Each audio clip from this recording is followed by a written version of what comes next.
Tombstone is a historic city in Cochise County, Arizona, founded in 1877 by prospector Ed Schieffelin in what was then Pima County, Arizona Territory. It became one of the last boomtowns in the American frontier. The town grew significantly into the mid-1880s as the local mines produced 40 to 85 million in silver bullion, the largest productive silver district in Arizona. This is to go farther out. Its population grew from 100 to around 14,000 in less than 7 years. It is best known as the site of the gunfight at the OK Corral and presently draws most of its revenue from tourism. It also houses the highest-rated brewery in the state of Arizona.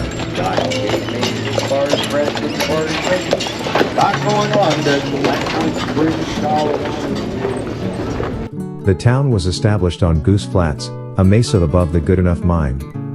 Within 2 years of its founding, although far distant from any other metropolitan area, Tombstone had a bowling alley, 4 churches, an ice house, a school, 2 banks, 3 newspapers, and an ice cream parlor alongside 110 saloons, 14 gambling halls and numerous dance halls and brothels. Oh, here we go. Are they open?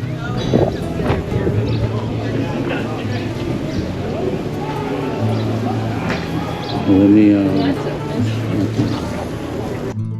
All of these businesses were situated among and atop many silver mines.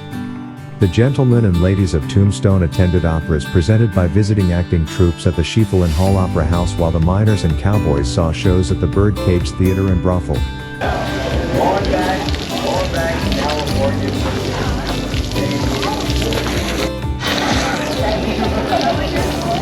it must feel so good.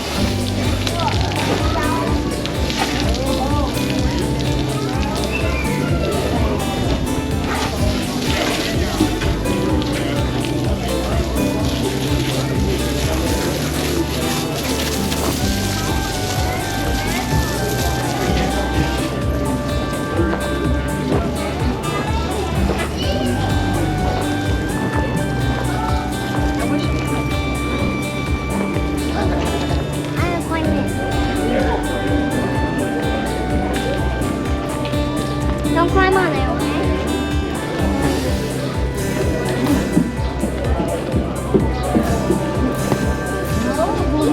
Here, Jen. Stand right here. I'll get a picture.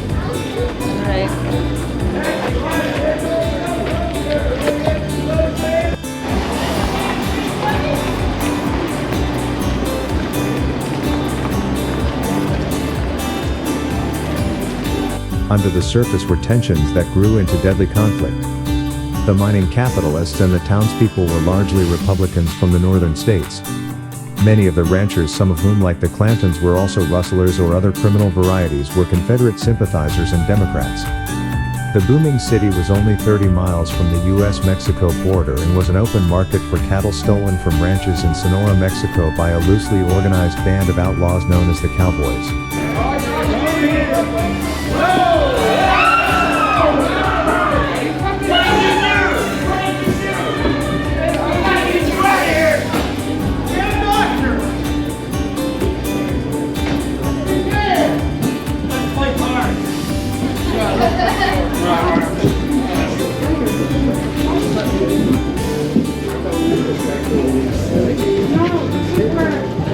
What's this horn go?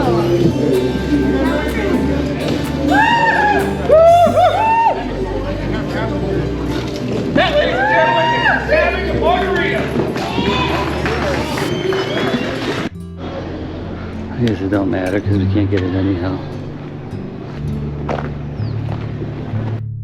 The Earp brothers Wyatt, Virgil, Morgan as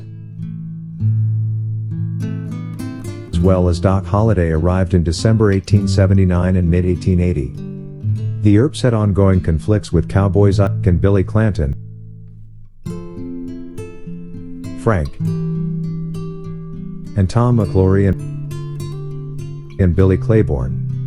The Cowboys repeatedly threatened the Earps over many months until the conflict escalated into a shootout on October 26, 1881.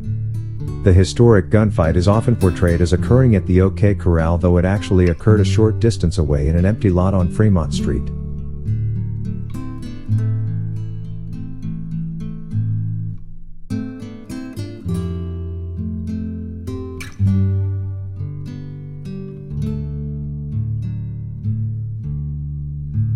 In the mid-1880s, the silver mines penetrated the water table and the mining companies made significant investments in specialized pumps. A fire in 1886 destroyed the Grand Central hoist and the pumping plant, and it was deemed unprofitable to rebuild the costly pumps. The city nearly became a ghost town, saved only because it was the Cochise County seat until 1929.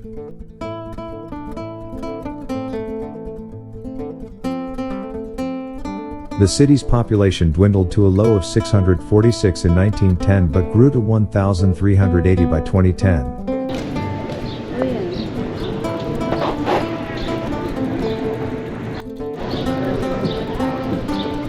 Feels good though. It's not too hot. What do you think?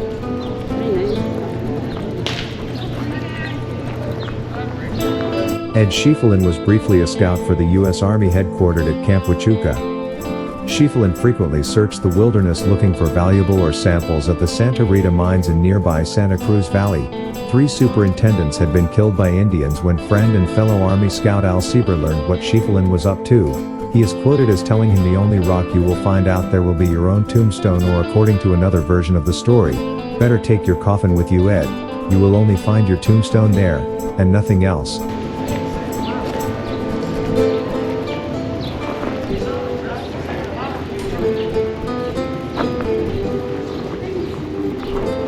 Any stores that you see that you want to go to? In 1877, Schieffelin used Brunkhaus cabin as a base of operations to survey the country. After many months while working the hills east of the San Pedro River, he found pieces of silver ore in a dry wash on a high plateau called Goose Flats. It took him several more months to find the source. When he located the vein, he estimated it to be 50 feet long and 12 inches wide. Okay, stay right there.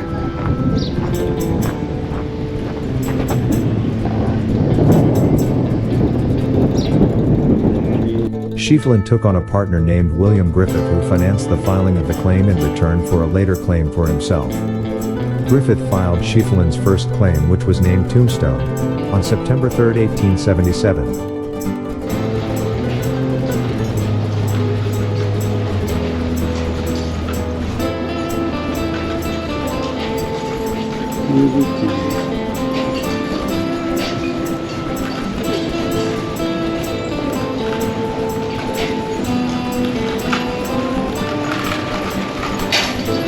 They just would have been a normal scene. When the first claims were filed, the initial settlement of tents and wooden shacks was located at Watervale near the Lucky Cuss mine with a population of about 100. The Goodenough mine strike occurred shortly after former Territorial Governor Anson P.K. Safford offered financial backing for a share of the mining claims. Schieffelin, his brother Al, and their partner Richard Gerd formed the Tombstone Mining and Milling Company and built a stamp mill near the San Pedro River, about 8 miles away. We got the horses over there. Let's go this way.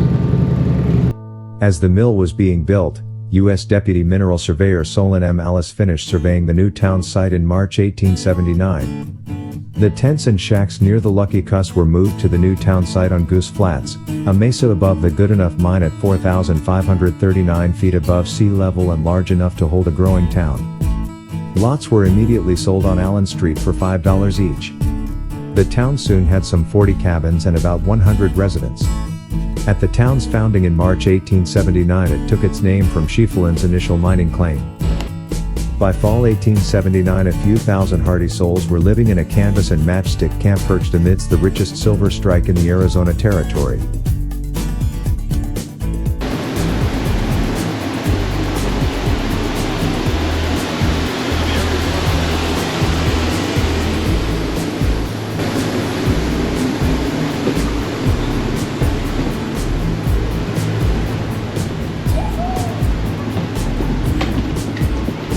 Here we go.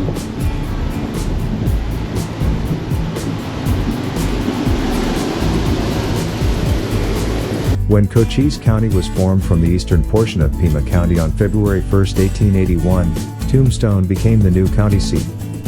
Telegraph service to the town was established that same month. Here's the Crystal Palace. In early March 1880, the Schieffelins Tombstone Mining and Milling Company, which owned the original Goodenough Mine and the nearby Tough Nut Mine among others, was sold to investors from Philadelphia. 2 months later, it was reported that the Tough Nut Mine was working a vein of silver ore 90 feet across that assayed at $170 per ton, with some ore assaying at $22,000 a ton.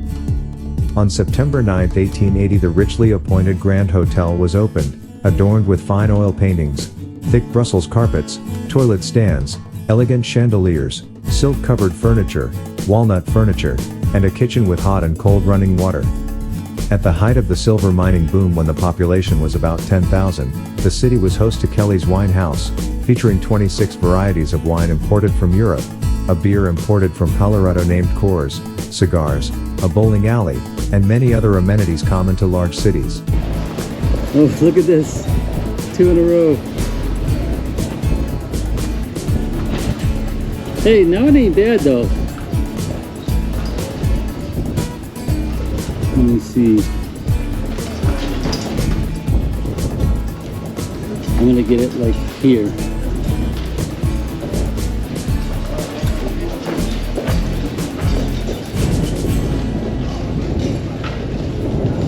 So I don't remember, I don't think this was open when we came last time.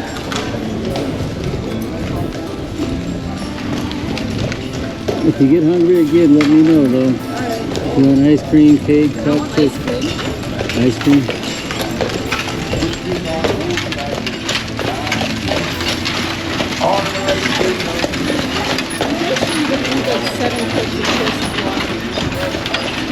I'm not going to use it all, but it gives me different options.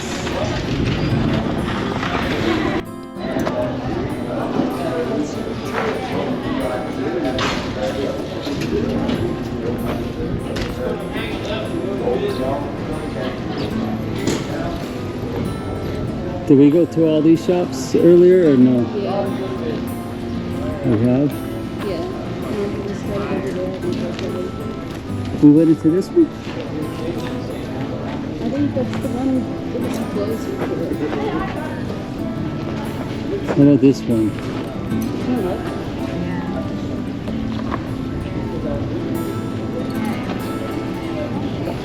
They're right there.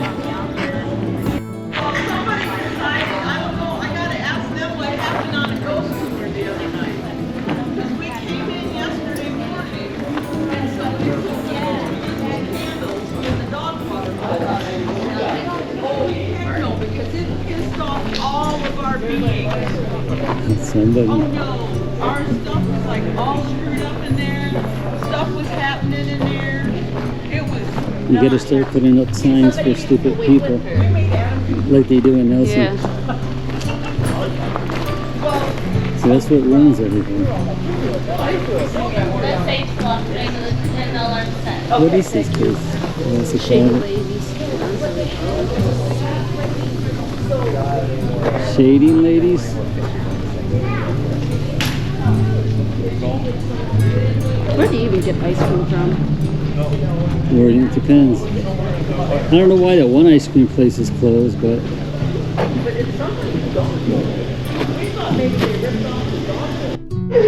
Oh, that's where the ice cream is. oh, okay.